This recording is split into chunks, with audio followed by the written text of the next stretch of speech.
क्षण कर्म चेतन बंधकारु, कर्म के अवसान का कह कर स्वरूप यथार्थ जग का, जो किया उपकार है उसके लिए जिन वाणी माँ को वंदना शत बार है, वंदना शत बार है, वंदना शत बार है।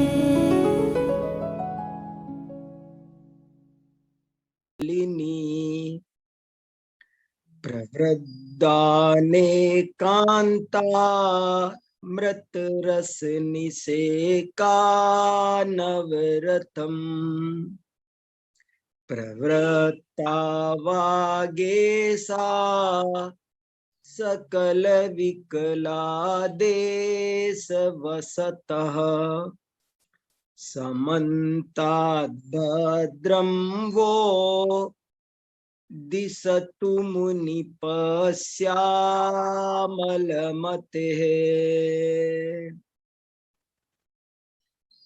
मैंने आज भी मंगलाचरण के रूप में वही श्लोक सुनाया है जो कल सुनाया था। ये मेरे चित्त में से अभी तक हटा नहीं, वही बराबर घूमता रहा, बहुत तेजी से घूमता रहा, लगातार यही चलता रहा। इसलिए मैंने सोचा आज फिर से इसका पाठ करते हैं, और ये हमारा जो विषय चल रहा है उससे संबंधित भी है, इसलिए इसका पाठ किया। इसका एक एक शब्द मैं सोच रहा हूं, मेरा ध्यान इसके एक एक शब्द पर बहुत गहराई से जा रहा है। मैंने सोचा आपको भी कहूं कि इस पर थोड़ा ध्यान दो। अपेक्षैकांतादि, आदि शब्द में भी बहुत अर्थ है, प्रबल शब्द के बहुत अर्थ हैं, गरल का विशेष अर्थ है, उद्रेक का विशेष मतलब है, दलिनी शब्द का बहुत महत्वपूर्ण अर्थ है। प्रवृद्ध, एक एक शब्द की टीका लिखी जानी चाहिए, एक एक शब्द की टीका लिखी जाए तब इसके भावों का उद्घाटन सामने हो सकता है। प्रवृद्ध शब्द का बहुत अच्छा अर्थ है। अनेकांत का अर्थ तो अपन कर ही रहे हैं। अमृत रस, निषेक, निषेक शब्द का अद्भुत अर्थ है। अनवरतम, अनवरत शब्द का बहुत महत्वपूर्ण अर्थ है। प्रवृत्त, प्रवृत्त शब्द का बहुत महत्वपूर्ण अर्थ है। वाक, वाक शब्द नहीं, प्रवृत्त माने प्रकृष्ट नहीं उज्ज्वला जी, प्रवृत्त माने तो प्रवृत्ति करना, व्यवहार होना, चलना। प्रवृत्ता वागेसा, वाक माने वाणी, यह वाणी प्रवृत्त होती है। सकल विकलादेश वस्तः, क्या लिख दिया, कमाल कर दिया, सकल विकलादेश वस्तः, ये तो अद्भुत ही लिख दिया। फिर समन्तात् भद्रम, वो बहुत बढ़िया है। ये कैसे उन्होंने, क्या काव्य कला है, क्या भाषा है, क्या इसके पीछे छिपा हुआ दर्शन शास्त्र है। और वो बहुत महत्वपूर्ण शब्द है। दिशतु, बहुत अच्छा अर्थ है।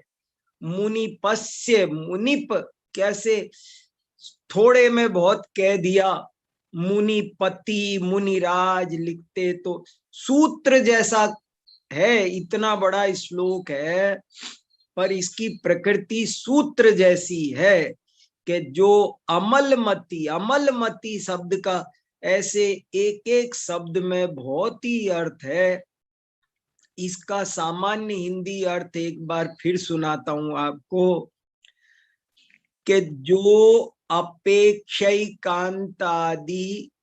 प्रबल हालाहल जहर को के प्रवाह को नष्ट करने वाली है, जो निरंतर अनेकांत रूपी अमृत रस के झुंड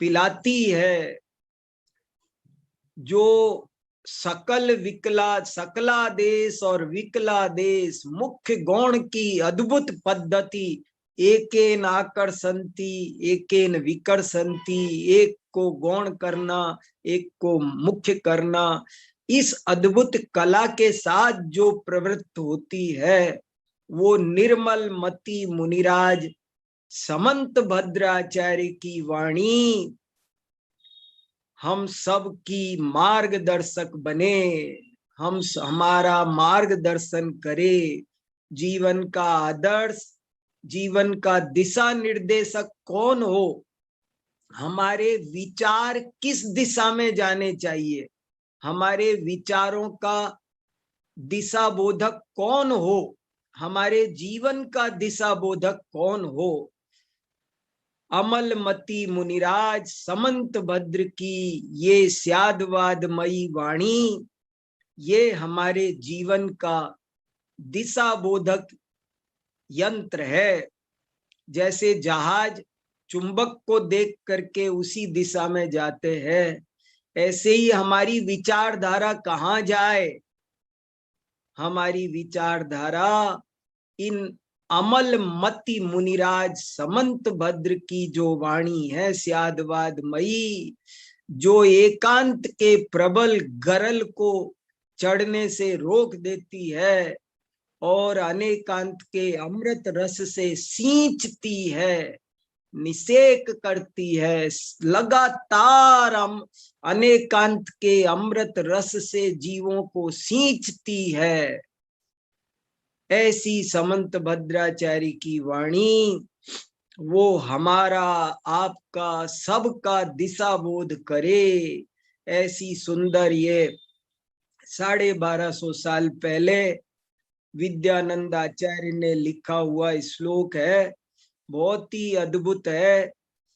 समझ लेना, जैसे कहते हैं ना, रोड पे कहते हैं ना, जैसे सावधानी हटी और दुर्घटना घटी, ऐसे ही समझ लेना, स्यादवाद छूटा और दुर्घटना घटी। जिन शासन से बाहर चले जाएंगे, जैन धर्म में, जिन शासन में, जैनों में बहुत बहुत एकांतवादी घूमते, जैनों में ही, दूसरों में मत खोजना, सांख्यों में, बौद्धों में, इनमें उनमें, वो वहां खोजने जाने की हमें जरूरत नहीं है।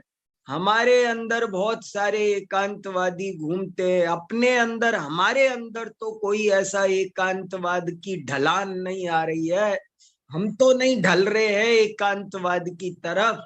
इस चीज का निरंतर निरीक्षण करना, नहीं तो सावधानी हटी और दुर्घटना घटी, एकांतवाद के जहर चढ़ जाएगा, समझ लेना। ये देखो, दुनिया के सारे दार्शनिकों के साथ में यही तो दुर्घटना हुई। वस्तु के एक पक्ष को देखा और उसी का जहर चढ़ गया, कोई नित्य में चढ़ गया, कोई अनित्य में चढ़ गया, कोई भेद में चढ़ गया, कोई अभेद में चढ़ गया, और कैसे कैसे बात नहीं संभल रही तो कहते हैं, संभालने के लिए कहते हैं वो तो संवृत्ति से है, वो तो कल्पना से है, वो तो ऐसे ही कहते हैं, बात नहीं संभल रही तो ऐसे बहाने बनाते हैं। पर वस्तु स्थिति तो स्यादवादमय है, अनेकांतमय है। इस अनेकांतमय वस्तु स्थिति को समझना, वही तीर्थंकरों को समझना है, वही जिनेंद्रों को समझना है, वही जिनवाणी को समझना है, वही अमृत रस का पान है, वही सुख शांति का मूल है। ऐसी ये अद्भुत बात है, एक बार समझ के देखो, चित्त सुलझ जाएगा, चित्त सुलझ जाएगा। आज तक जितने भी दार्शनिक सुलझे हैं, मैं तो हमारे दूसरे साथियों तक को भी बहुत प्रेम से समझाता हूँ कि कुछ नहीं है, चुटकियों का काम है, स्यादवाद स्वीकार करो, 1 मिनट में हल है, 1 मिनट में हल है। स्यादवाद स्वीकार करो, क्यों परेशान होते हो। मैं अपने दो और अन्य दर्शन वाले मित्र हैं, उनसे खूब समझाता हूँ, उनको बताता हूँ और सब समझ रहे हैं। बहुतों को बहुत बात समझ में आई है। इसलिए हमको आपको भाग्य से ये स्यादवाद मिला है, इसको हमें अच्छे से समझना है। यही वस्तु का स्वरूप है भैया। देखो कितना बढ़िया अब प्रकरण चल रहा है। आज मैं इस प्रकरण को थोड़ा सुलझाता हूँ, एकदम समेटता हूँ। मैं चाहता हूँ एक बार बात हमारे बिल्कुल स्पष्ट हो जाए कि क्या बात है। बाद में हम भले और चर्चा करें, लेकिन ये क्या कहना चाहते हैं, इस पूरे पंचम परिच्छेद की 3 कारिकाओं में क्या बात चल रही है, मैं थोड़ा सा हिस्सा आपको पढ़ के भी दिखाऊंगा। लेकिन मैं जरा सी 2 बात आपको बताना चाहता हूं। फिर से एक बार इन कारिकाओं को दिखाऊंगा। हमारी नजर उन शब्दों पर गई कि नहीं, इसलिए मैं फिर से दिखाऊंगा और आपको ये चीज तय करेंगे कि मुद्दा क्या चल रहा है, विचार का मुद्दा क्या है, क्या मुद्दा चल रहा है। इसलिए मैं फिर से आपको ये तीनों कारिकाओं पर एक नजर फिर से डालना चाहता हूं, ताकि हमको पता चल जाए हम क्या विचार कर रहे हैं। देखो, यद्यापेक्षिक सिद्धि स्यात् न द्वयम व्यवतिष्ठते, अनापेक्षिक सिद्धौ च न सामान्य विशेषता। देखो, यदि आपेक्षिक सिद्धि, ऊपर भी सिद्धि विशेषण है और नीचे भी अनापेक्षिक सिद्धौ, नीचे भी सिद्धि विशेषण है। ये बात पर मैं सबका ध्यान चाहता हूं। दिनेश जी जरा ध्यान देना, बहुत इंपॉर्टेंट बात है। सारी उलझन यहां सुलझेगी। ये बात चल रही है सिद्धि की, धर्म और धर्मी वस्तु स्वरूप की या उसकी सिद्धि की। ये बात चल रही, अपन जो चर्चा कर रहे हैं कि वो वस्तु सापेक्ष है कि निरपेक्ष है, और यहां बात वस्तु सापेक्ष है निरपेक्ष है ये नहीं चल रही। यहां ये चल रही है वस्तु की सिद्धि सापेक्ष है या निरपेक्ष है। यहां सिद्धि की बात, मैं सिद्धि शब्द पर आज सबका ध्यान विशेष आकर्षित करना चाहता हूं। वस्तु की सिद्धि कैसे होती है, मुद्दा ये है। वस्तु कैसी है ये मुद्दा नहीं है 5वें परिच्छेद का। 5वें परिच्छेद का मुद्दा ये है कि वस्तु की सिद्धि कैसे होती है। अब वस्तु कैसी है ये 4 परिच्छेद में हो गया। 5वें परिच्छेद में बात आई है कि वस्तु की सिद्धि कैसे होती है, और इस सिद्धि में सारा मामला छुपा हुआ है। आप सब सिद्धि शब्द को अंडरलाइन कर लो, सारा दम यहां टिका हुआ है। वस्तु के स्वरूप की सिद्धि, वस्तु की सिद्धि कैसे होती है, वस्तु नहीं, वस्तु की सिद्धि कैसे होती है। तो एक मत, और एक और बात बता दूं बहुत इंपॉर्टेंट, किम नाम सिद्धि, ये भी आप नोट कर लो। सिद्धि किसे कहते हैं, ये आप, अद्भुत बात बता रहा हूं आपको, बहुत इंपॉर्टेंट। सिद्धि किसे कहते हैं, यहां मुद्दा सिद्धि का ही है, इसलिए सिद्धि को अच्छे से समझना है। सिद्धि माने क्या, सिद्धि शब्द के 2 अर्थ होते हैं। सिद्धि का एक अर्थ है होना और दूसरा अर्थ होता है जानना। सिद्धि 2 प्रकार की होती है, एक होना और एक जानना। आत्मा की सिद्धि करो, मान लो आपको एक प्रश्न दे दिया हमने कि भगवान की सिद्धि करो, आत्मा की सिद्धि करो, परमाणु की सिद्धि करो, पुद्गल की सिद्धि करो, कोई भी प्रश्न दे दिया आपसे कि आप सिद्ध करो, सोने की सिद्धि करो, तो सिद्धि का क्या मतलब होता है, ये बात भूलना नहीं। पूरे वाङ्मय का सार बता रहा हूं। आगे जो कारक अंग आएगा, ज्ञापक अंग आएगा, पूरी ज्ञापक तत्व मीमांसा, पूरी कारक तत्व मीमांसा, इसका सारा बीज वट बीज है सिद्धि शब्द में।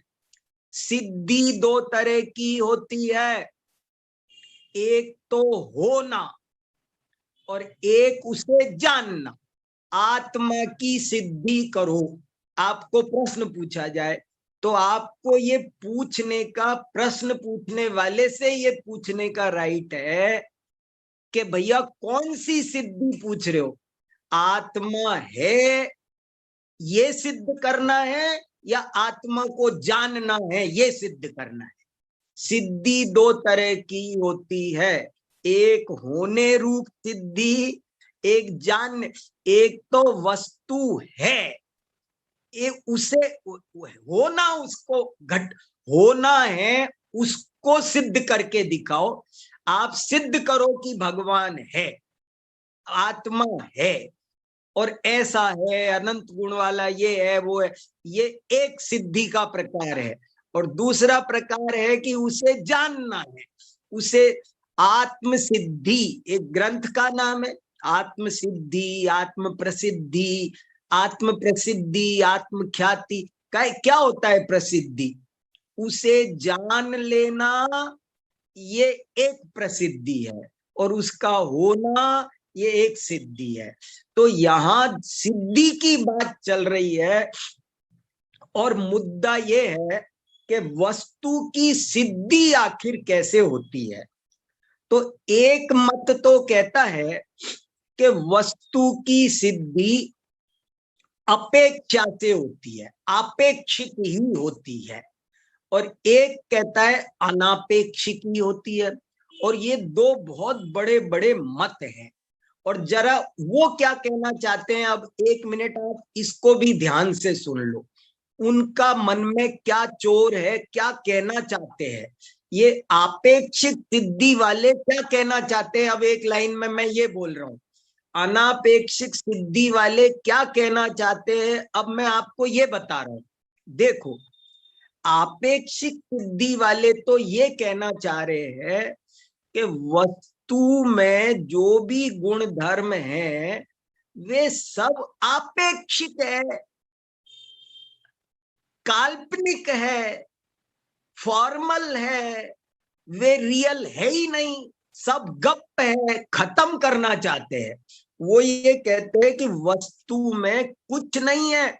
आपने कह दिया स्वद्रव्य क्षेत्र काल भाव की अपेक्षा से सत है, उस परद्रव्य क्षेत्र काल भाव की अपेक्षा, अरे ये इस हाथ से कह दिया, ये इस हाथ से कह दिया, वस्तु में कुछ नहीं है। वस्तु को सत्यानाश कर देंगे वो। जो आपेक्षिक सिद्धि वाले हैं वो कह रहे हैं कि वस्तु में जितने भी धर्म पाए जाते हैं वे सब काल्पनिक है, गप है, गप। वो दूसरे की अपेक्षा से किए गए कथन है, वास्तविक नहीं है। ऐसा आपेक्षिक सिद्धि वाला जब वो अपेक्षा से सिद्ध करेगा तो क्या कहेगा? वो कहेगा सम्मेद शिखर न दूर है न पास है, ये तो तुमने जबरदस्ती थोपे हैं, उस पर जबरदस्ती थोपे हैं। शिखर जी में ना निकटत्व है न दूरत्व है, आत्मा में ना अस्तित्व है ना नास्तित्व है, न नित्यत्व है ना अनित्यत्व है, न सामान्य है ना विशेष है, ये सब थोपे गए हैं। ये पहला मत कहता है। वो सारी वस्तु को ऐसे उड़ाता है, वस्तु के अनंत धर्मों को उड़ाता है। अनापेक्षिक सिद्धि वाला क्या करता है कि वस्तु के सारे धर्म रियल है और इसलिए वो टुकड़े टुकड़े कर देता है। अस्थि को अलग मानता है, नास्ति को अलग सामान्य को अलग मानता है, सामान्यवान को अलग मानता है, विशेष को अलग मानता है, विशेषवान को अलग मानता है, कारण को अलग मानता है, कार्य को अलग मानता है, गुण को अलग मानता है, गुणी को अलग मानता है। ये वैशेषिक है। अनापेक्षिक सिद्धि वाला वैशेषिक है, जो भिन्न एकांती है। जो द्रव्य अलग, गुण अलग, पर्याय अलग, उत्पाद अलग, व्यय अलग, सबको निरपेक्ष मानता है। वो मानता है, वो किसी की अपेक्षा से नास्ति नहीं है, वो है नास्ति। वो कहता है अस्ति उसमें है, सब सारे धर्म उसके अनपेक्ष है। और जब वो अनपेक्ष मानता है तो सब अलग अलग बिखर कर राजा बन जाते हैं, किसी का किसी से कोई संबंध नहीं बनता है। ये सामान्य है, ये सामान्यवान है, ये गुण है और ये इसकी पर्याय है, ये द्रव्य है और ये इसकी पर्याय है। ऐसा उनमें किसी भी तरह का कोई लिंक नहीं रह जाता है, सब खत्म हो जाते हैं। तो अपेक्षा से सिद्ध करने में वस्तु के धर्म समाप्त हो जाते हैं, और अनपेक्षा से सिद्ध करने पर उनमें कोई तरह का संबंध, गुण गुणी भाव, कार्य कारण भाव, सामान्य विशेष भाव, ये कुछ नहीं घटित होता है। इसलिए यहाँ पर आचार्य समंत भद्र कह रहे हैं कि भैया वस्तु की सिद्धि स्यादवाद से होती है, उसका जो होना रूप सिद्धि है वो अनापेक्षिक है, और उसका जानना रूप सिद्धि है वो आपेक्षिक है। मैं समझता हूं मैंने शॉर्ट में पूरी बात कहने की कोशिश की है, अब मैं डिटेल करूंगा, लेकिन जो सब समझदार होंगे उनको क्लास पूरी हो गई, अब वो लीव कर सकते हैं। मुझे जो कहना था आज वो मैंने कह दिया, लेकिन अब इसका खुलासा सुनो, बहुत इंपॉर्टेंट बात है, बड़ी गजब की बात है कि क्या होता है यदि हम उसे सर्वथा सापेक्ष, सिद्धि दो तरह की है, एक होने रूप सिद्धि और एक जानने रूप सिद्धि। होने रूप सिद्धि अनापेक्षिक है, वस्तु को होने के लिए पर की अपेक्षा नहीं है, किसी को किसी की अपेक्षा नहीं है। वस्तु राजा है, वस्तु का एक एक धर्म राजा है, उसे किसी की होने के लिए, होने रूप सिद्धि के लिए किसी अपेक्षा की जरूरत नहीं है। लेकिन जानने रूप अपेक्षा के लिए, जानने रूप सिद्धि के लिए अपेक्षा की जरूरत है। कौन चीज सामान्य है, कौन विशेष है, ये कैसे बताएंगे? कौन गुण है, कौन गुणी है, कैसे बताएंगे? कौन कारण है, कौन कार्य है, कैसे बताएंगे? वस्तु के धर्म युगलों को कैसे बताएंगे? वस्तु में अनंत पदार्थों की नास्ति नामक जो धर्म है उसे कैसे बताएंगे? इस चश्मे में घड़ी की नास्ति है, वो इसमें होने के लिए किसी की जरूरत नहीं है, लेकिन इसमें है, इसको बताने के लिए जरूर किसी दूसरे की अपेक्षा से बताया जाएगा। और अभी एक और नई इंपॉर्टेंट बात ध्यान में आई, जानने रूप सिद्धि भी दो प्रकार की है, एक केवल ज्ञान से जानने रूप सिद्धि और एक श्रुत ज्ञान से जानने रूप सिद्धि। इस बात की ओर आज दिनेश जी ने लिखकर भेजा है, उसमें इशारा किया है, बहुत अच्छा। सब लोग कितना मन लगा के पढ़ रहे हैं, लिख रहे हैं, रोज 15-15, 20-20 लोगों के एक एक 2-2 पन्ने के नोट्स आते हैं, और मैं सबको गदगद होकर के पढ़ रहा हूं, उन्हीं से मेरा ज्ञान बढ़ रहा है, बहुत अच्छी अच्छी बातें निकाल रहे। जानने रूप सिद्धि भी दो तरह की, केवल ज्ञानी को फिर सापेक्षता की जरूरत नहीं है, श्रुत ज्ञानी को अपेक्षा की जरूरत है। अविना भाव कैसे जानेगा, श्रुत ज्ञानी कैसे पहचानेगा, लेकिन केवल ज्ञानी की बात न्यारी है। ऐसे करके ये बहुत बढ़िया प्रकरण है। अब मैं थोड़ा सा पढ़ता हूं, और बहुत सुंदर व्यवस्था, अमृत रस है, समझ लो। ये तीनों कारिकाएं एक नजर फिर से डाल लेते हैं। यद्यापेक्षिक सिद्धि, सिद्धि का प्रकरण चल रहा है, ये मत भूलना। यदि वस्तु की सिद्धि सर्वथा आपेक्षिक मानी जाए, देखो इस लाइन पर ध्यान दो, यदि वस्तु की सिद्धि सर्वथा आपेक्षिक मानी जाए तो न द्वयम व्यवतिष्ठते, और यदि सर्वथा अनापेक्षिक मानी जाए तो उसमें सामान्य विशेष भाव नहीं बनेगा। अगली कारिका 74 का सार फिर बताता हूं, जबकि 74वीं कारिका तो सिंपल है, हम सब बराबर पढ़ रहे हैं। और ये दोनों बातें एक साथ एक ही वस्तु में कोई माने तो वो स्यादवाद न्याय का विद्वेषी है। अपेक्षा सहित नहीं मानता है, निरपेक्ष मानता है, जैसा कि उसमें विरोध है। इसलिए ये भी बात, ये उभय एकांत की चर्चा भी अपन लोगों को कभी और थोड़ी शांति से करनी है। बहुत बढ़िया है, उभय एकांत की चर्चा समझने लायक है। हम में से बहुत लोग उभय एकांत की तरफ ढल रहे हो सकते हैं, तो हमें ये भी समझना जरूरी है कि ये उभय एकांत क्या होता है। विद्यानंद आचार्य ने अष्ट सहस्त्री में लिखा कि वो स्यादवाद के अभेद्य दुर्ग के द्वार पर आया हुआ है उभय एकांतवादी, बस उसका प्रवेश नहीं कर पा रहा है। अंध सर्प बिल प्रवेश न्याय की भांति। ये क्या होता है उभय एकांत? एक ही स्त्री पत्नी भी है और बहन भी है। यदि वो उभय एकांत माना जाए तो हर बार बहन को भी ये बोलना पड़ेगा, हे पत्नी बहन, हे पत्नी भगनी सुनो। पत्नी को भी बोलना पड़ेगा, हे पत्नी भगनी सुनो। पत्नी भी पत्नी भगनी हो जाएगी, भगनी भी पत्नी भगनी हो जाएगी। पिता पुत्र, हाँ नहीं, वस्तु की सिद्धि तो निरपेक्ष ही है। अभी करता हूं चर्चा दिनेश जी। पिता पुत्र एक साथ हो तो मैं अपने पिताजी को हे पिताजी नहीं बोलूंगा, हे पिता पुत्र ऐसा बोलूंगा, और अपने पुत्र को भी ऐसा बोलूंगा, हे पिता पुत्र। तो ये बात बैठती नहीं है। एक ही व्यक्ति पिता भी हो पुत्र भी हो मेरा ही, ऐसा नहीं हो सकता। और आवाज चेकांत की चर्चा भी कभी और करेंगे। मेरे को और बहुत सारी बातें इसमें, क्या बात है, क्यों वस्तु सर्वथा वक्तव्य क्यों नहीं है? आप सब लोग इन पर होमवर्क करो, सोचो कि वस्तु सर्वथा वक्तव्य क्यों नहीं है, वस्तु सर्वथा वक्तव्य क्यों नहीं है, इन पर चिंतन करना है। चलो खैर, ये तो अपन करते रहेंगे, अगले परिच्छेद में भी आएगा। 75 पढ़ते हैं। देखो 75 बहुत काम की कारिका है।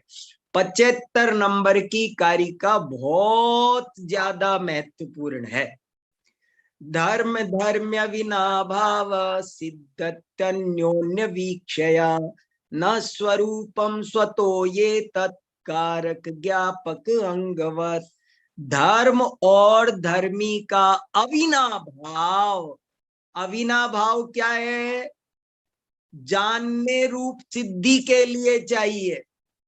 धर्म और धर्मी का अविनाभाव, अविनाभाव अनुमान के प्रकरण में आता है।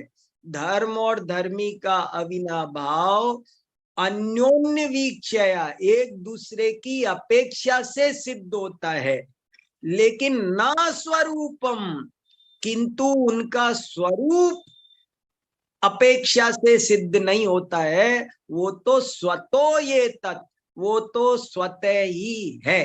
कैसे? अब इसको जरा सा 2-5 मिनट ये कारक ज्ञापक अंगवत समझना बहुत ही जरूरी है। बहुत बढ़िया चीज है ये, बहुत कम लोग इसको समझ पाते हैं। कारक ज्ञापक अंगवत, वत माने तो तरह, कारक और ज्ञापक अंगों की तरह। दो तरह की तत्व मीमांसा है, मैं शुरू से बताते चले आ रहा हूं। बहुत महत्वपूर्ण विषय है। दो तरह की तत्व मीमांसा पर लोगों का ध्यान नहीं जाता। एक है कारक तत्व मीमांसा, एक होती है ज्ञापक तत्व मीमांसा। ये जो जीव पुद्गल धर्म अधर्म आकाश काल आदि पढ़ते हैं हम, जो द्रव्य व्यवस्था पढ़ते हैं, ये कारक तत्व मीमांसा है।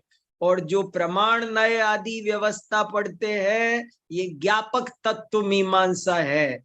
न्याय शास्त्र ज्ञापक तत्व मीमांसा करता है, सिद्धांत ग्रंथ कारक तत्व मीमांसा करते हैं। तो कारक के 2 अंग मुख्य हैं, ज्ञापक के भी 2 अंग मुख्य है। विस्तार करो तो ज्यादा हो जाते, कारक के ज्यादा विस्तार करो तो 6 अंग हो जाएंगे, पर मुख्य है तो 2 है, कर्ता कर्म। विस्तार करो तो करण, संप्रदान, अपादान, अधिकरण, वैसे 6 बन जाए, लेकिन मुख्य अंग कारक के 2 है, कर्ता और कर्म। ज्ञापक तत्व मीमांसा के ज्ञापक के अंग भी मुख्य रूप से 2 है, एक साध्य एक साधन, या एक ज्ञेय एक ज्ञायक। 2 तरह से ज्ञापक तत्व मीमांसा है। तो ज्ञापक तत्व मीमांसा भी और कारक तत्व मीमांसा भी, ये दोनों जैसे इसके अंग होते हैं, वे होते स्वतंत्र हैं, उनको अपेक्षा नहीं होती। उनका जो हमने कर्ता का नाम कर्ता डाला, वो जो उसका नामकरण हुआ है ना, मैं 2 दिन से एक उदाहरण समय सार की छठी गाथा का दे रहा हूं कि आत्मा को ज्ञायक कहा, सो नामकरण पर की अपेक्षा है। और वहां उदाहरण दिया, अग्नि को दाहक कहा, परंतु उसे दहनकृत अशुद्धता नहीं आती। अग्नि का नाम दाहक है, लेकिन क्या वो पर पदार्थ है इसलिए दाहक है? दर्पण स्वतः दर्पण है, पर पदार्थों को झलकाता है, पर पदार्थों के कारण दर्पण नहीं है। वो वस्तु स्वतः है, ये समझना है, बहुत गहरी बात। उसका नाम, कर्ता का नाम कर्ता कर्म की अपेक्षा से पड़ता है, नाम पड़ता है। कर्म का नाम कर्ता की अपेक्षा पड़ता है, पर कर्म को कर्ता की अपेक्षा नहीं है, और कर्ता को कर्म की अपेक्षा नहीं है। ये एक बहुत खास बात है। कर्ता कर्म नाम पड़ता है। ये धर्म, ये धर्मी, ये सामान्य, ये विशेष, ये जो नाम पड़ते, ये गुण, ये इसकी, पर वास्तव में देखा जाए तो स्वरूपतः सब स्वयं सिद्ध है, किसी को किसी की अपेक्षा नहीं है। और इसी से ये बात और विस्तार होती है। तो द्रव्य सत, गुण सत, पर्याय सत, हर चीज अपने आप में स्वरूप दृष्टि से देखा जाए, स्वरूप दृष्टि से देखा जाए तो सब सत स्वयं है, द्रव्य गुण पर्याय ही नहीं। एक पर्याय में भी उत्पाद, व्यय, द्रव्य 3 अंश है, तीनों सत, स्वतंत्र सत, यहां तक चर्चा आती है। इसलिए इस पर चिंतन करना। मैं थोड़ा सा इसकी टीका का एक पैराग्राफ आपको पढ़कर सुनाना चाहता हूं। संदेश जी, वो आज जो एक फोटो भेजी वो जरा सबको दिखाओ, वो एक बहुत अच्छी चीज है, बहुत बढ़िया प्रकरण है। मैंने जल्दी जल्दी सरल करके एक बार कह दिया है, क्योंकि अब एक बार 2 दिन हो गए सबको, मैंने सोचा आज एक दफे थोड़ा स्पष्ट बात हो जाए। देखो, कारिका है, बहुत बढ़िया है, बार बार पढ़ने योग्य है। 75 नंबर की कारिका बहुत इंपॉर्टेंट है। धर्म धर्म अविनाभाव सिद्ध्यन्योन्य वीक्षया न स्वरूपम स्वतो ये तत्कारक ज्ञापक अंगवत। धर्म और धर्मी का अविनाभाव ही परस्पर की अपेक्षा से सिद्ध होता है, उसका स्वरूप नहीं। यह तो कारक और ज्ञापक के अंगों की तरह स्वतः सिद्ध है। फिर देखो, अब टीका पढ़ रहा हूं जरा सी, ये बहुत इंपॉर्टेंट है। बस ये एक पैराग्राफ अब आप शांति से सुन लो, बहुत काम का है, सारी उलझन इसमें दूर हो जाएगी। धर्म धर्म आदि की सत्ता न तो सर्वथा सापेक्ष है और न सर्वथा निरपेक्ष, किंतु कथनचित सापेक्ष और कथनचित निरपेक्ष पक्ष का आश्रय लेना ही उचित है। धर्म और धर्मी का परस्पर में जो अविनाभाव है, केवल वही परस्पर की अपेक्षा से सिद्ध होता है। धर्म और धर्मी का स्वरूप परस्पर की अपेक्षा से सिद्ध नहीं होता है। स्वरूप परस्पर की अपेक्षा से सिद्ध नहीं होता, वह तो स्वतः सिद्ध है। धर्मी के बिना धर्म नहीं रह सकता है और धर्म के बिना कोई धर्मी नहीं कहा जा सकता है। यह धर्म और धर्मी का अविनाभाव है। सामान्य और विशेष में भी अविनाभाव परस्पर सापेक्ष है, स्वरूप नहीं। अब सामान्य के बिना विशेष व्यवहार नहीं हो सकता, व्यवहार नहीं, सामान्य के बिना विशेष व्यवहार नहीं हो सकता और विशेष के बिना सामान्य व्यवहार नहीं हो सकता है। किंतु दोनों का स्वरूप स्वयं सिद्ध है, स्वयं सिद्ध है। सामान्य के स्वरूप के लिए विशेष की अपेक्षा नहीं होती है और विशेष के स्वरूप के लिए सामान्य की अपेक्षा नहीं होती है। कारक के अंग कर्ता और कर्म है, ज्ञापक के अंग प्रमाण और प्रमेय हैं। कर्ता देखो, कर्ता और कर्म, ज्ञापक के दो अंग प्रमाण और प्रमेय, इन पर सब पर बहुत चर्चा होनी चाहिए, होती नहीं है, ये बहुत जरूरी चीजें हैं, अभी हम ही और करेंगे अभी इन पर। कर्ता और कर्म परस्पर सापेक्ष भी हैं और निरपेक्ष भी। कर्ता अपने स्वरूप के लिए कर्म की अपेक्षा नहीं रखता, वो ये उसका नाम पड़ा है कर्ता कर्म के कारण, पर वो उसके स्वरूप के लिए कर्म की अपेक्षा नहीं रखता है और कर्म अपने स्वरूप के लिए कर्ता की अपेक्षा नहीं रखता है। इसी प्रकार प्रमाण भी अपने स्वरूप के लिए प्रमेय की अपेक्षा नहीं रखता है और प्रमेय अपने स्वरूप के लिए देखो कितनी गजब की बात, प्रमाण अपने स्वरूप के लिए प्रमेय की अपेक्षा नहीं रखता है और प्रमेय अपने स्वरूप के लिए प्रमाण की अपेक्षा नहीं रखता है। भले उसका नाम प्रमेय इसीलिए है कि वो प्रमाण का विषय है, प्रमेय माने प्रमाण का विषय, और प्रमाण का नाम भी इसीलिए है क्योंकि वो पदार्थों का मान करता है, ज्ञान करता है, निश्चित ज्ञान करता है। प्रमाण का नाम प्रमाण इसलिए है क्योंकि वो पर को जानता है ठीक से। प्रमेय का नाम प्रमेय इसलिए है क्योंकि वो प्रमाण का विषय है, पर प्रमेय को प्रमाण की अपेक्षा नहीं। ये चर्चा बहुत आई है दर्शन शास्त्र में कि मानाधीनम मेयम या मेयाधीनम मानम, मेय के अधीन मान होता है या मान के अधीन मेय होता है। एक बार हमारे यहाँ सेमिनार हुआ इस टॉपिक पर, मान के अधीन मेय है या मेय के अधीन मान है। मैंने भी उसमें बोला था, जैन मत का पक्ष रखा था। देखो तो सही, मान माने प्रमाण और मेय माने प्रमेय। प्रमाण भी अपने स्वरूप के लिए प्रमेय की अपेक्षा नहीं रखता है और प्रमेय अपने स्वरूप के लिए प्रमाण की अपेक्षा नहीं रखता है। किंतु कर्ता और कर्म व्यवहार तथा प्रमाण और प्रमेय व्यवहार परस्पर सापेक्ष होते हैं। कर्ता तो कोई तभी कहा जाता है जब उसका कोई कर्म हो, कर्म कोई तभी होता है जब उसका कोई कर्ता हो। यही बात प्रमाण प्रमेय धर्म धर्मी आदि के विषय में है। चलो आप लोग सुनाओ। देखो भैया संदेश जी, करो अच्छे से चर्चा, थोड़ी सी कुछ स्पष्ट हुई क्या बात, ये देखो जी कुछ बात स्पष्ट हुई क्या, ये देखो सब लोग। भाई साहब एक बात बीच में आई थी हाँ हाँ करो चर्चा करो, हाँ बताओ। कि होने के लिए, वस्तु को होने के लिए अपेक्षा की जरूरत नहीं है, लेकिन जानने के लिए अपेक्षा की जरूरत है। ये बात आपने, और जानने में भी केवल ज्ञान को अपेक्षा नहीं है जी ये बात आपने कही थी।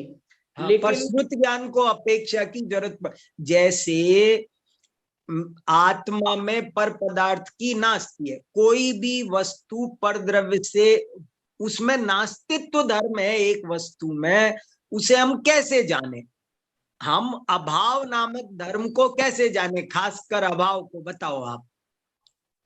सम्मेद शिखर में निकटत्व दूरत्व नाम के धर्म नहीं होते तो वो पटना से निकट और दिल्ली से दूर नहीं हो सकता था। सम्मेद शिखर में निकटत्व और दूरत्व नाम के धर्म हैं और वे निरपेक्ष हैं। उनको समझने के लिए हमें पटना दिल्ली इनसे समझना पड़ रहा है। भाई साहब, इसमें इसी में मेरा प्रश्न था कि वो जो आपने कहा कि जो होने के लिए उसको अपेक्षा की जरूरत नहीं है, लेकिन जानने के लिए अपेक्षा की जरूरत है। हाँ, लेकिन जो हमने ज्ञापक अंग की चर्चा की, तो हाँ, जानने में भी तो सापेक्षता और निरपेक्षता दोनों लग रही है ना। हाँ, तो वो वस्तु है। बहुत बढ़िया, बहुत बढ़िया, वेरी गुड। अरे कमाल कर दिया संदेश राजा। अरे उसमें होगा नहीं तो वो कैसे बैठेगा? ये यही तो चर्चा। देखो ये बात नहीं बैठेगी। बहुत बढ़िया, बहुत बढ़िया। नहीं तो वो एक झूठा हो जाएगा। जैसे अपन पिछली बार चर्चा की थी कि उत्पाद व्यय द्रव्य न्यारे न्यारे नहीं है, वो तो समझाने के लिए न्यारे न्यारे की है। फिर हमने ही कहा इसका मतलब समझाने के लिए क्या झूठ बोला जा रहा है? अरे उनको न्यारे न्यारे हैं भी वो, तब तो न्यारे न्यारे समझे। उत्पाद व्यय द्रव्य का स्वरूप ऐसा है कि वो न्यारे भी है और अन्यारे भी हैं। और भाई साहब ये बात होने में भी है। Very good, very good. होने में भी ये बात है और जानने में भी ये बात है, क्योंकि नहीं तो एक गलत हो जाएगा। तभी यहाँ पर कारक और ज्ञापक दोनों चीजों को लिया है। हाँ, वाह, अरे कमाल कर दिया, शाबाश, बहुत बढ़िया, बहुत बढ़िया। उसमें जो वही बात है ना, उपचार भी हो रहा है तो निराधार थोड़ी हो रहा है। वो जो भी बात की जा रही है उसकी अपेक्षा लगाई जा रही है, तो वो निराधार नहीं है। उसका भी कोई न कोई उसकी अपेक्षा है ना, एक दृष्टि से वो भी सत्य है। यानी कि वस्तु होने के लिए भी सापेक्षता की जरूरत है, कथनचित सापेक्ष है और कथनचित निरपेक्ष है। हाँ। और वस्तु को जानने के लिए भी वस्तु कथनचित सापेक्षता से जानी जाएगी और कथनचित निरपेक्षता से जानी जाएगी। सिद्धि में दोनों आ गया ना। सिद्धि में सिद्धि किम नाम सिद्धि, एक तो अस्तित्व रूप सिद्धि, एक जानने रूप सिद्धि। बहुत बढ़िया, बहुत बढ़िया। और भी सुनो, देखे क्या क्या कुछ निकलेगा रहस्य अभी। और भी आप लोग अपने विचार रखें, इतनी सुंदर हाँ, दिनेश जी बोलो। जय जिनेन्द्र डॉक्टर साहब। हाँ हाँ हाँ, बताइए। मैं जैसे ये कह रहा था आपको, अविनाव भाव नित्य और अनित्य में जैसे अविनाव भाव है, दोनों धर्म है। हाँ, इसी तरह से भेद अभेद में अविनाव भाव है। हाँ, तो इसी तरह से ये जो हम पढ़ रहे हैं आपेक्षिक और निरापेक्षिक, हाँ, इनमें जो अविनाव भाव है, हाँ, इनमें भी तो अविनाव भाव होगा ना फिर। हाँ, तो वो हाँ, इनमें भी अविनाव भाव होगा। हाँ, ये जरा थोड़ा सा इनमें नहीं, इनमें अविनाव भाव कैसे होगा, मैं समझा नहीं, क्लियर करो। नहीं, जो नित्य है वही अनित्य है। जैसे आता है ना कि नित्य अनित्य में हम पेयर ये तो समझ में आया हमारे। हाँ, तो मैं यही बहुत बढ़िया। नहीं, कुछ थोड़ा थोड़ा देखो, एक मिनट। ये तो समझ में आया कि नित्य अनित्य, एक अनेक, भेद अभेद, द्वैत अद्वैत, सत असत, इनमें जैसे वो 4 युगल है, ऐसे ही 5वां युगल आया। हाँ, तो इसमें भी वही घटना चाहिए। हाँ, हाँ, हाँ, हाँ, हाँ। ये किस प्रकार से घटेगा, अभी मेरे विकल्प आया लेकिन अभी समाधान नहीं हुआ। अब समाधान भी करना पड़ेगा, वो कैसे घटेगा। हाँ जी। बात तो आपकी जम रही है थोड़ी थोड़ी, पर मुझे भी समझ में नहीं आ रही अभी। चलो कोई नहीं, मैं भी विचार करूंगा इसमें। दूसरी बात मैं विचार कह रहा था आपसे, कुछ ना कुछ, क्योंकि अगर ये वस्तु के धर्म है तो किस प्रकार से घटेगा वो विचार करना पड़ेगा कि किस प्रकार से घटेगा। तो जरूर घटेगा, तो अवश्य सही है। वो हमें किस प्रकार से उसको समझना है, वो वाली बात एक अलग है। हाँ हाँ हाँ हाँ। अच्छा, दूसरी बात मैं अभी ये कह रहा था, मुझे तो ऐसा लग रहा था इसमें जो जो ज्यादा जोर है ना, जोर हाँ जी, जोर तो भले वो बात फिर वस्तु पर भी चली गई, लेकिन जोर तो सिद्धि पर है। वो जो क्या हो रहा है दर्शनों में, एक एक ग्रुप पूरा का पूरा ऐसा खड़ा है कि जो ये कहकर कि वस्तु में पाए जाने वाले सारे धर्म वास्तव में काल्पनिक है, वो वस्तु को बिल्कुल कल्पना सिद्ध करता है, वस्तु कल्पना सिद्ध करता है। एक ग्रुप है बहुत बड़ा, बोले साहब वस्तु की सिद्ध, वो कहता है जैसे मैं मोटा हूं कि पतला, वो कहते हैं आप क्या उसकी अपेक्षा मोटा हो, इसकी अपेक्षा पतला है, आप बेवकूफ बना रहे हो हमें, ना मोटा है ना पतला है, आप हमें बेवकूफ बना, थोपा हुआ। मोटापन मेरा धर्म नहीं है, पतलापन मेरा धर्म नहीं है, मेरे पे थोपा गया है, और थोपा गया है माने काल्पनिक है, ऐसे करके उड़ाना चाह रहे हैं। एक कह रहा है कि नहीं, मोटापन भी अनपेक्ष है और पतलापन भी अनपेक्ष है, सामान्य सबको अलग अलग करता है, बाद में समवाय नामक एक तीसरे तत्व की कल्पना कर करके उनको चिपकाता है, जोड़ता है, जहां जुड़ गया चेतना अलग, वहां ज्ञान अलग है, आत्मा अलग है, और फिर ज्ञान और आत्मा को समवाय से चिपकाता है, जिसको चिपकाना है उसको चिपकाता है। और यहाँ कहा कि नहीं भाई, सिद्धि जब भी होगी तो कथनचित सापेक्ष होगी, कथनचित निरपेक्ष होगी। अभी जो अगला परिच्छेद आएगा ना, वहां भी ये मुद्दा अभी उठने वाला है फिर से। अब ये सिद्धि वाला प्रकरण शुरू हुआ है, थोड़ा सा देखेंगे, फिर भी अच्छी बात है, चर्चा करेंगे, सोचेंगे इस पर। हाँ, और भी कोई कुछ कहना चाहे? दीपाली जी हैं, महावीर जी जयपुर हैं। हाँ, शशि जी बहुत बढ़िया बढ़िया, शशि जी ने सारे मंगलाचरण लिखे, देखो तो सही, शशि जी ने पूरे मंगलाचरण लिखे और बहुत बढ़िया लिखे, बहुत बढ़िया अर्थ लिखा, बहुत तो बढ़िया टाइप होकर के, कोई काम करने वाला नहीं, बढ़िया एक स्यादवाद मंगलम छोटी सी किताब बननी चाहिए, एक छोटी सी किताब बननी चाहिए, स्यादवाद मंगलम। और ये सब देखो कैसे कैसे अमृत रस से भरे भरे, बहुत बढ़िया है। हाँ, वैभव जी को भेज देंगे, वेरी गुड, थैंक यू वैभव जी। देखो सब अपनी टीम बन गई, संदेश भैया बिल्कुल है, अपनी टीम बन गई, न्याय की सेना बन गई है ये, भाई साहब, स्यादवाद की सेना। समय के अनुसार एक स्यादवाद का 8 दिवसीय शिविर भी लगाया जा सकता है, फिजिकल। सही है, सही है, सही है, करेंगे, जरूर करेंगे। व्यवहार का भी यही कहा, सही कहा आपने दीपाली जी, व्यवहार कथनचित सत्य है, असत्य है, ये अगर सर्वथा असत्य हो तो वो व्यवहार भी नहीं बचेगा। पंडित जयचंद जी छाबड़ा ने लिखा है, जे व्यवहार ने कु सर्वथा असत्यार्थ कहे हैं, ते तो गाढ़े मिथ्या दृष्टि है। भाई वहां कुछ है वस्तु में, तब ना अपेक्षा बन रही है, तब निरपेक्ष। ये देखो वैभव जी ने ये बनाया है, this is true but this is truth. अच्छे सब लोग मेहनत कर रहे, बहुत अच्छी में बढ़िया है, स्यादवाद को समझने के लिए ये परिश्रम जरूरी है। मानमल जी भाई साहब कुछ कह रहे हो तो देखो, बहुत वो भी अच्छी बातें भेज रहे, कोई बात ध्यान में आ रही हो तो बोलो, शैलेश जी आपको कुछ समझ में आ रहा हो तो बोलो। अच्छी, ये सब एक एक बिंदु बहुत शांति से सोचने लायक है। हाँ दिनेश जी, वही बात समझ में आई ना सब, हाँ कि वही वस्तु का स्वरूप तो निरपेक्ष है, हाँ, और उसका शुद्ध ज्ञान से उसका ज्ञान सापेक्ष है।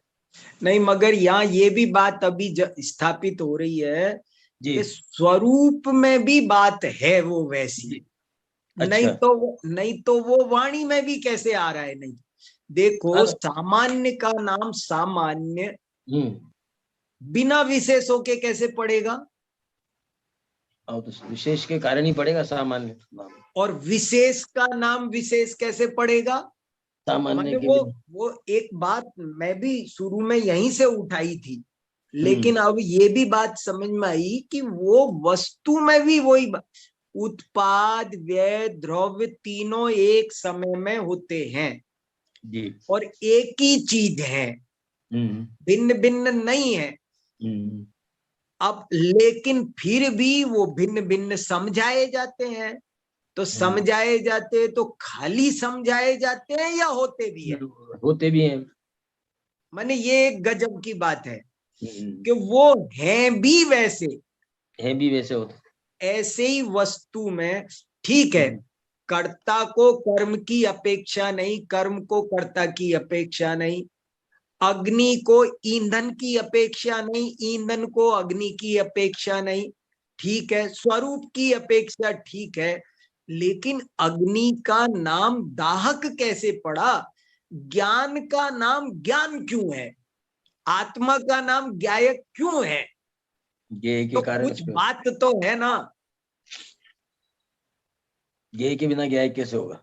हाँ, इसीलिए रास्ता एक ही रास्ता है, स्यादवाद स्यादवाद स्यादवाद। रास्ता तो एक ही है, एक ही रास्ता है, स्यादवाद। कहाँ जाए बताओ, बच के कहाँ जाए? नहीं, बच ही नहीं सकते, इसीलिए तो कहा था ये जैन शासन की मुद्रा है। हाँ, स्यात्कारः सत्य लांछनः। कैसे चीज निकले देखो तो सही। भले समझाने के लिए, अब जैसे दो वस्तु को अभेद करते हैं तो वो वास्तव में अभेद नहीं होती है, वो तो सिर्फ समझाने के लिए अभेद करते हैं। लेकिन अभेद होती भी है, वो नहीं होती हो तो सारा आचार्यों का प्रतिपादन झूठा हो जाएगा। शरीर और आत्मा एक है कि नहीं है? अगर सर्वता नहीं है तो आचार्यों का प्रतिपादन झूठा हो जाए। तो वस्तु में भी है, वस्तु में भी, और बहुत बढ़िया समझ में आ रहा है, कुछ मिल रहा है क्लू। अपेक्षा अनपेक्षा दोनों ही वस्तु के धर्म है। हाँ, दोनों धर्म है, ठीक है, दोनों धर्म है और दोनों साथ साथ हैं, ऐसा कुछ समझ में आ रहा है। तो धर्म और धर्म तो साथ साथ ही होंगे। हाँ, धर्म तो विरोधी होते हैं, साथ साथ ही होंगे। बराबर बराबर। हाँ, और हाँ हाँ हाँ हाँ जी बोलिए। डॉक्टर साहब जी। हाँ, मैं ये कह रहा था कि जैसे हम द्रव्य गुण पर्याय में लें अगर, हाँ, तो द्रव्य क्रियावान हुआ और परिणमन क्रिया हुई, तो क्रिया क्रियावान का संबंध भी तभी है, या जैसे पर्याय को कार्य कहा, हाँ, तो पर्याय कार्य और कर्ता द्रव्य नहीं, ये तो सारा अपने समझ में आया। ये तो द्रव्य और पर्याय का अविनाभाव, सामान्य विशेष, इनका तो अविनाभाव एकदम समझ में आया। हाँ, तो मैं ये कह रहा था कि कारक रूप से ऐसे हो गया, और इसका जो सत्ता रूप से द्रव्य सत, गुण सत, पर्याय सत, तो तीनों का अपना अपना स्वतंत्र सत भी है किसी अपेक्षा। हाँ हाँ, ये कहना चाह रहा था मैं। वाह, द्रव्य सत, गुण सत, पर्याय सत, इनका स्वतंत्र सत है। अनपेक्ष है कि निरपेक्ष? अपेक्ष है, अनपेक्षित। वाह वाह, देखो निकला ना, घिसोगे तो अभी तो निकलेगा। घिसने से ही तो निकलेगा, निकला देखो, बहुत बढ़िया।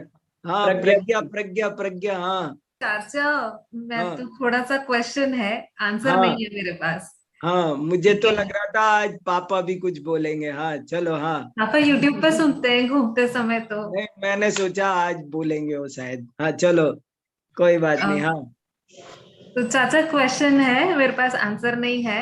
हाँ बताओ। देखो, वस्तु एक अपेक्षा से मतलब अपेक्षित है, वस्तु की हाँ। सिद्धि अपेक्षा से होती है, ऐसा हाँ। एक मत मानता है, वो हाँ। है बौद्ध मत।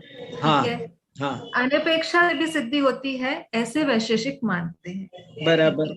अब ये दोनों जो है, ये दोनों मिथ्या एकांती हैं। हाँ इनको मिलाकर हम एक सम्यक अनेकांत नहीं बना सकते। तो इनका सम्यक एकांत क्या है, ये तो बताओ। हमारी पूरी स्यादवाद सेना बैठी है, चिंता की कोई बात नहीं है, सब देने तैयार। बहुत बढ़िया प्रश्न है, अच्छा प्रश्न है। और ये प्रश्न केवल यहाँ का नहीं हुआ, ये प्रश्न पिछले चारों परिच्छेद पर भी लागू होगा। वो तो कि एक भाव एकांतवादी था, वो भी एकांतवादी है, मिथ्या है। एक अभाव एकांतवादी है, वो भी मिथ्या है। दोनों को मिला करके कैसे स्यादवादी बन गया? जब इसका उत्तर जो उभय एकांत पे चर्चा हुई थी उसमें है इसका उत्तर। हाँ very good, very good, very good, very हाँ गुड। जैन साहब कुछ कह रहे हैं। हाँ ये गाथा 35 में भी तो कहा गया है यही चीज। उसकी भावार्थ में लिखा है, क्या?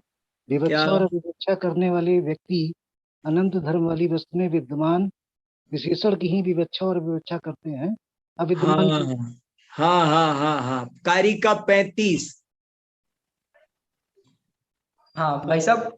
हाँ अभय जी हमारे बीच में आ गए हैं। हाँ हाँ, सुनो सुनो सुनो सुनो सुनो, बहुत बढ़िया। आदरणीय अभय जी, भाई सबसे भी मैं निवेदन हाँ, करूंगा बस अब उनसे ही सुनो शांति से। हाँ आवाज आ रही है क्या? हाँ भाई साहब बताइए। एक तो चर्चा ये थी कि वस्तु स्वभाव से तो निरपेक्ष है, हाँ कहने में सापेक्ष है। हाँ तो निरपेक्षता का अर्थ क्या है, हाँ ये हमें समझना चाहिए। हाँ निरपेक्षता का अर्थ ये है कि वो किसी पर के अधीन नहीं है, हाँ ज्ञान के अधीन भी नहीं है। हाँ अज्ञानी विपरीत माने तो भी वस्तु उसकी मान्यता से बदलती नहीं है। हाँ तो वो मिथ्या ज्ञान से या सम्यक ज्ञान से केवली भगवान ने जाना है इसलिए वस्तु अनेकांत स्वरूप है, ऐसा नहीं है। हाँ और वस्तु अनेकांत स्वरूप है इसलिए भगवान ने जाना है, तो कारण कार्यपना नहीं है। वो तो ज्ञान की सच्चता है, ज्ञान का स्वभाव है कि जैसा वस्तु का स्वरूप है वैसा यथार्थ जाना जाए। ये तो ज्ञान का स्वभाव है, इसलिए ज्ञान और ये दोनों निरपेक्ष हैं। तो निरपेक्षता का अर्थ इतना है कि वह किसी पर पदार्थ के आश्रय से या पर के कारण वस्तु में वो धर्म है, ऐसा नहीं है। इसलिए ये उसकी निरपेक्षता हुई। तो कथनचित सापेक्ष भी है।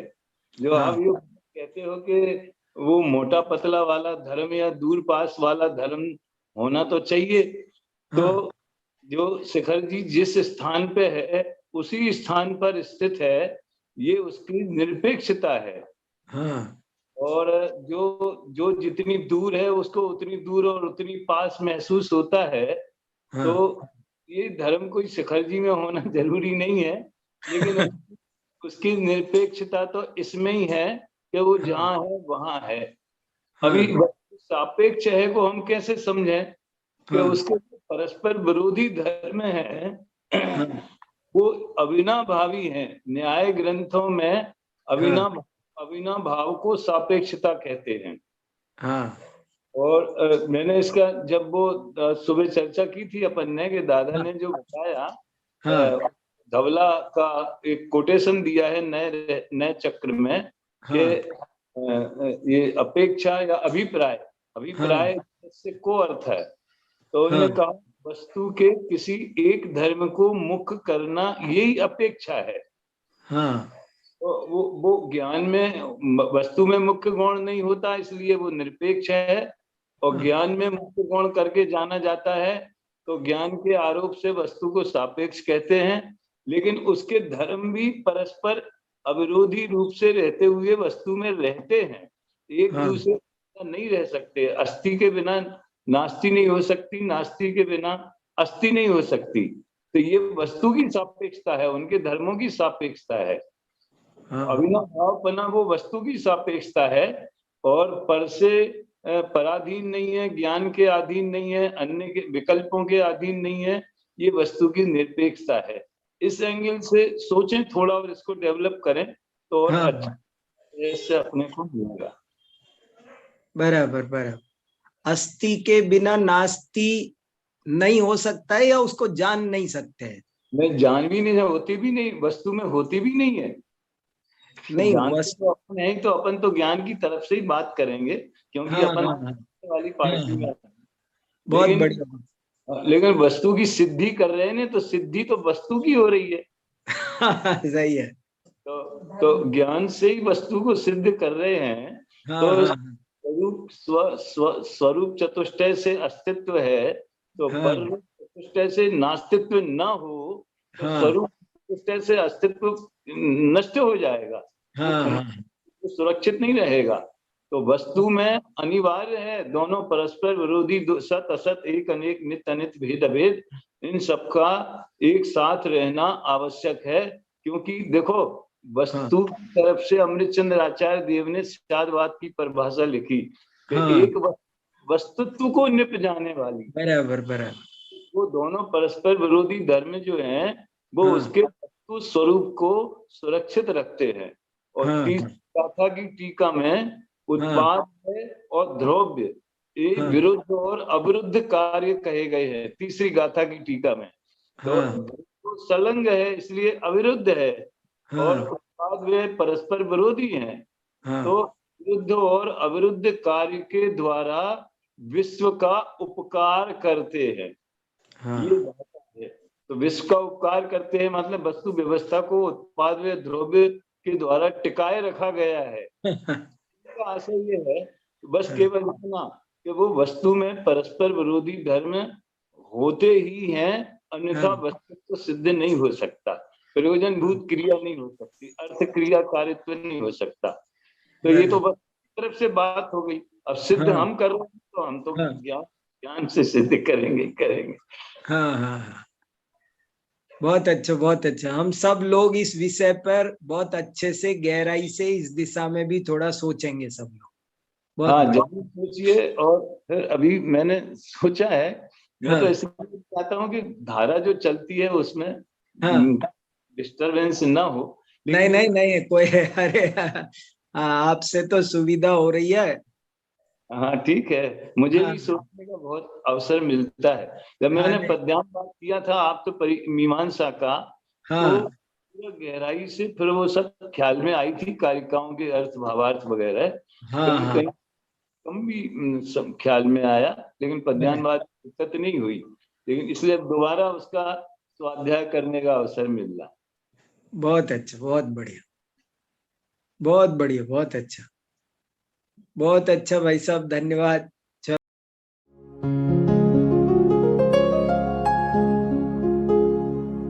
निज निधि निज में बताए यह अनंत उपकार है, उसके लिए जिन वाणी माँ को वंदना शत बार है, वंदना शत बार है, वंदना शत बार है।